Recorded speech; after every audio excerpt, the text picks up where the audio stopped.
जिंदगी में दुख, परेशानियां और आजमाइशें हर इंसान को आती हैं। कोई ऐसा नहीं जिसकी जिंदगी मुकम्मल तौर पर आसान हो, मगर याद रखो हर दर्द हर किसी को सुनाना अक्लमंदी नहीं होती।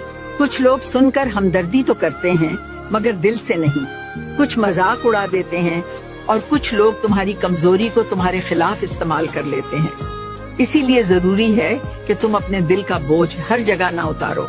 जो बातें दिल को तोड़ती हैं, जो आंखों को नम कर देती हैं, वो सब अल्लाह के सामने रखो, क्योंकि अल्लाह वो जात है जो ना भूलता है, ना मजाक उड़ाता है और ना ही तुम्हारे राज को फाश करता है। नमाज में, सजदे में, तन्हाई में अल्लाह से बात करो, दिल खोल कर रो लो, अपनी परेशानियां, अपनी ख्वाहिशें, अपनी कमजोरियां सब अल्लाह के हवाले कर दो।